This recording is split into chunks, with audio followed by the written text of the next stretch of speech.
6 months ago, I was diagnosed with colon cancer. And about 2 weeks ago, I had an operation to remove part of my colon. And during the hospital experience, for want of a better word, there were some things that I had, some bits and pieces and bits of kit, I suppose, which really made the stay so much easier and really helped me and have helped me since. And so what I'm going to do, firstly, this is kind of like a hospital survival guide, if you will. I'm going to go through the things that I took in which really enhanced my stay, so much so that when some other people on the ward, some other guys on the ward, saw me with some of this stuff, we were talking and they ordered it and got it shipped in. I'm not sponsored, I'm not promoting any of this. I'm going to say, this is what I had, you do what you want to do, but this is the difference it made for me. So let's get down to it. The first bit of kit I want to talk about is an eye mask. So my eye mask, there's basically two types, because I look into things, just type of personality I've got. A hospital, as well as a place for recuperation and healing and whatever other terms we want to use, it's a working environment. It's a working environment for the people in catering, the cleaners, the nurses, the auxiliary staff, the doctors. It's a working environment. And so what you'll find, if you or a loved one goes into hospital, I'd recommend an eye mask. Because at a certain point, the lights are dimmed on the ward, but the corridor lights are still on. And some other people in a ward might need constant monitoring, so they may have their light on above them. They could draw the curtains, but the light comes through. So if you're one of these people, like me, that likes it dark, an eye mask is an absolute godsend. It's a brilliant thing. And when I looked into this, there was two types that I could find. One was just plain, flat, presses against your eyes sort of thing, the sort of things you might get in a vanity pack if you're on long haul flights or something like that. And the other type is this type. I don't know if you can see it, but I'll try and take a photo and insert it here somewhere. So there's a ridge, there's like a ridge around the outside. And what that does, that keeps this part of your eye mask away from your eyelashes. So if you open your eyes in the night or you move it, you'll find that it's not going to be irritated. You're not going to have things press against your eyelashes. Sounds so simple, but it makes a massive difference. The other thing as well, wards in hospitals are very warm places.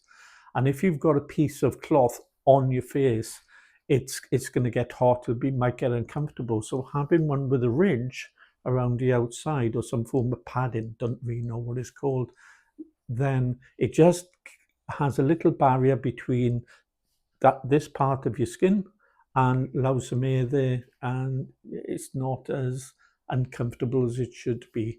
And at this massive tip, and I didn't realize an eye mask would be so interesting, but this has got a little elasticated stringy bit, and so if you're moving around and your head's on the pillow and so on, it's more comfortable. You don't have that tightness there. And the other brilliant thing about an eye mask is after the operation or you're recovering, you're just really tired and you need to sleep. And so what I found was, if I put this on and it's the middle of the day because I want a nap, because I'm knackered, because I've just had an op, just like other people in the ward, I'm more likely to be left alone, and I can just have that recuperation, I can have that rest. So really top tip is again an eye mask. The second tip is remembering it's a working space, and there's going to be, obviously by the nature of what it is in the ward, there's going to be people who are ill, and such as you would be if you're going in for an operation or your loved one. And there's machines, and the machines are doing all sorts of dripping, all sorts of stuff, antibiotics or whatever it is that they're doing, and there's monitors, and all these come with sounds, and there's bleeping. There's a lot of bleeping in the night as the machines go beep, beep, whatever's going on, or the nurses are talking. So even through the night, it's not a quiet place. And this tip is actually off my dad. So my dad said that he sleeps really well when he went to hospital, and he has these little spongy pushing the ear things. What are they called? I can't. Not ear defenders. That's a big thing, isn't it? But it deadens the sound. However, when you're sleeping in the night, generally, well, in my instance, straight after the operation, I was monitored every hour. They took my temperature and all sorts of other things. You don't get a lot of sleep that night. But the rule of thumb generally on the ward was it was every 4 hours we were monitored. And they got these little temperature gauge things, put it in the ear, they press a button, it beeps, and that takes the temperature. And if you've got a little spongy thing like this in your ear, it's generally it's not bright, because at night they dim the lights, and they still light the corridor and so on, but they could press the little your thermometer thing against this, and this will get pushed into your ear. So I didn't get that. What I did was I bought some posh ones, and everything I'm talking about more or less I've had just off Amazon.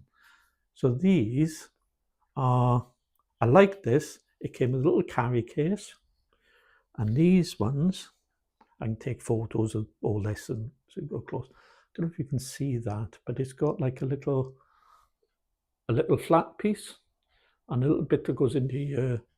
And that, the one I bought, comes with different size earbuds, or whatever those things are called. So it's a good fit. And the advantage to this is, if they take your temperature and you're asleep, they can't push that in. And so that's the reason I got them.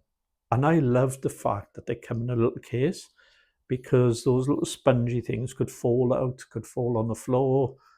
If you've had an op, you can't bend down and pick things up. Cleaners might take them away. But with these, you can then just put them away, put them in the case, and put them wherever you put them in the day. So my second tip is get some your things. I can't remember what they're called. I can't believe it. I'm doing these tips and I can't remember what they're called. I didn't keep the packaging. But it's, sorry, I'm laughing here because I genuinely can't remember what these things are called. You put in the ears to deaden the sound. Anyway, so there we are. And I was a bit concerned about doing this video, because I thought it's going to be quite emotional. There are some emotional things I'm going to talk about, but I just want to start you off all light with all these little tips and things. Okay.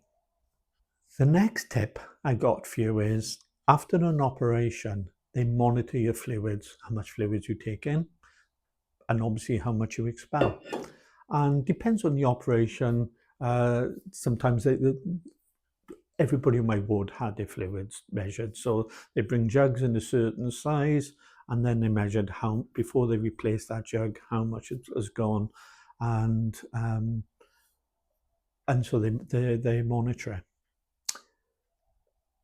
And you get a cup. So you get a little jug. You get a little jug and you get a cup. And what I found was, sitting in bed or sitting up in bed, trying to have a drink, you could spill some. So I actually got myself a water bottle, and I chose a water bottle with a little spout. I don't know if you can see that little spout comes out.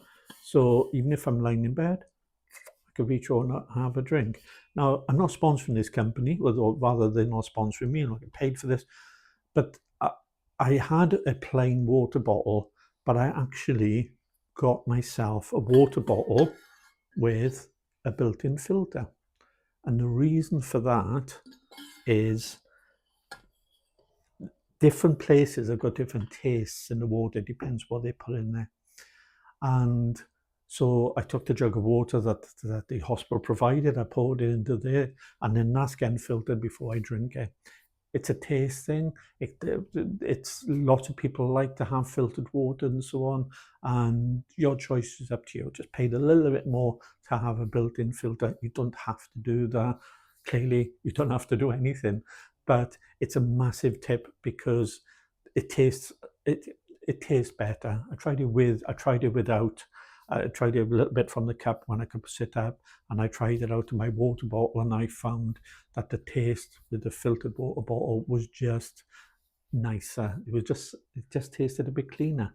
And so that's my tip. But whether you have it filtered or not, I'd recommend that you get a water bottle with one of those little spouty things, so if you're just sitting up in bed, or you can just have it's easier, you're not going to spill it and get things wet.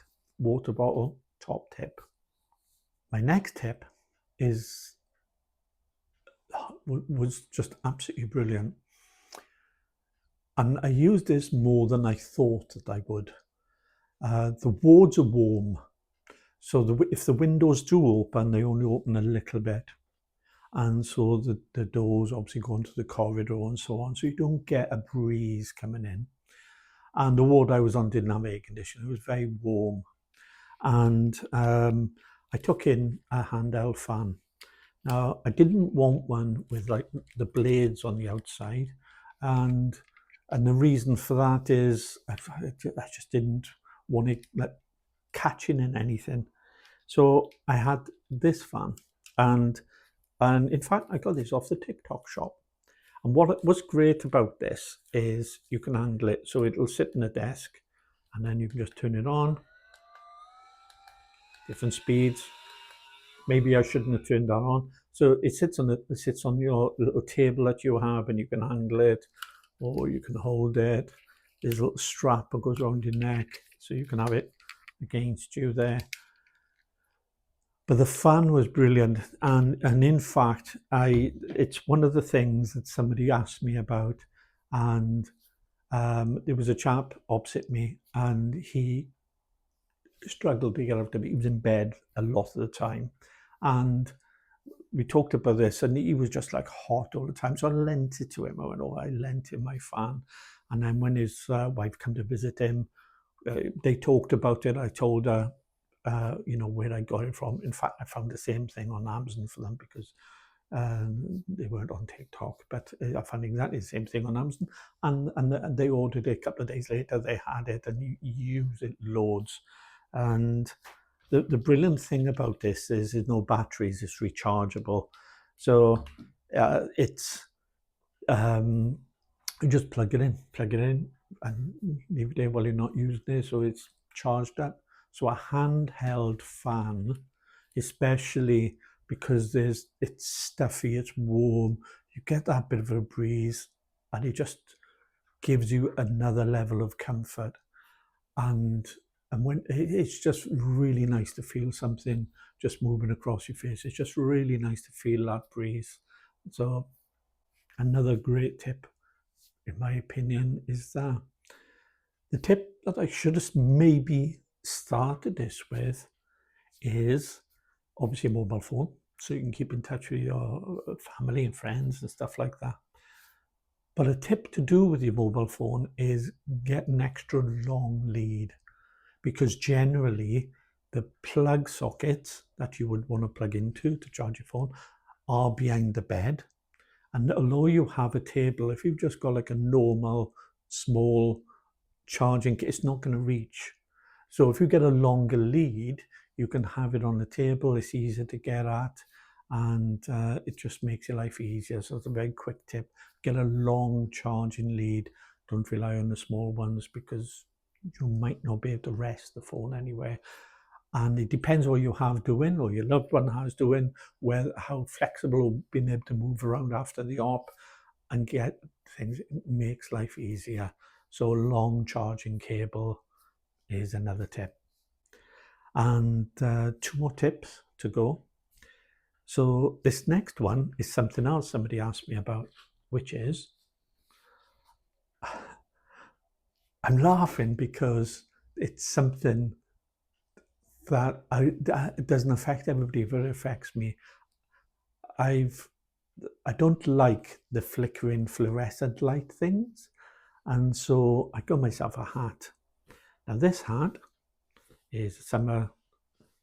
In Wales we call them die caps, and different places call them flat caps and so on. But it's soft, it can fold up, I can put it somewhere. But so I put this on, and it shields my eyes from the flickering fluorescent lights. And apart from that, you're going to look cool. Maybe not, but it's very, very practical. And the other thing about this is, when I sat in a chair, if I just needed a snooze, I just simply pulled it down. It would cover my eyes. And again, I was left alone to just relax and recuperate a little. And so it's not something people have thought of. And again, another chap was on a different bed. It was six beds in my ward. He asked me about this, and I told him where I got it from. And I actually got it from Decathlon. And again, I'm not making anything off this, but you can get whatever you want. And so if you have somebody with sensitive eyes that don't like bright lights or flickering lights, such as myself, then having something like that, obviously whatever shape you want, it could be seen traditionally as a bit rude to wear a hat indoors, but it's a very practical thing, and it helped me to be more comfortable when, after the op, when your body's all aching and everything like that. So that's a brilliant tip, because it made a big difference to me. A small little thing that you wouldn't necessarily think of, big difference. I'm not sure if it's my final tip. I think it might be. I've got all sorts of stuff here. Is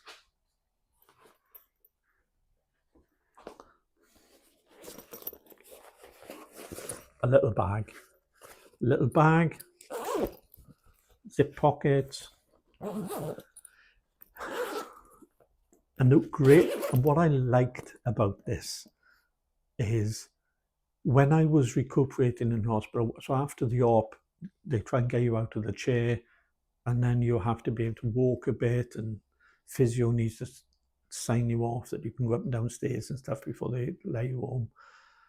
And so if I was going for a little stroll, I could put this on, and I could have my phone in there, and I got a little bit of money in there. Don't know what I was thinking I was going to spend money on, but who knows. But the brilliant thing about that, the great thing about that is that just stayed on my table. So during the day, and I've got the eye mask on, I would have it folded up and put in there. So I wear hearing aids. So my hearing aids at night will go off, and they go in there, so I know exactly where they are, and they won't get knocked off or anything like that. And likewise for my earbuds and maybe the cap or anything else that I just wanted around me but wanted access to, I kept in there. So you get little cabinets next to the bed to keep your stuff in, but you can't always turn around and twist and get things. So that was really good and really helpful for me to have that. And so when I went down the corridor, I wasn't trying to carry things in my pockets or whatever. And so a little over-the-shoulder bag, great tip there. And that just brings me on to what to wear in hospital. Fashion advice by Mike. How great is this? What you wear in hospital, whatever you're comfortable in, whatever you sit around the house that you're comfortable in. Now, I don't wear pajamas, and so I wasn't going to buy pajamas to wear in hospital. I wear pajamas, but what I do wear is maybe jogging bottoms and just t-shirts. Absolutely fine. I did take a dressing gown in, but it was so hot I never wore it once, and slippers. Now the thing about the slippers are, I got slippers that I could just slide my feet into, because after an operation around my stomach area, obviously removing the colon, and I had a hernia fixed at the same time. Couldn't bend over to, get my slippers on properly, so I just slip my feet in there and shuffle away. And remember, if you were going to have an operation around your stomach area, then there's still more than likely going to be swelling involved. So your stomach's going to swell and you don't want any pressure on that. So just make sure that whatever you're wearing is comfortable. Loose, comfortable t-shirts for me, loose, comfortable jogging bottoms, nice and easy, lemon squeezy, as I say. So those are my tips for my hospital survival kit. And hopefully this is going to help you or someone that you love. So take it easy. Much love to you. And onwards and upwards, as they say. Ta-ra.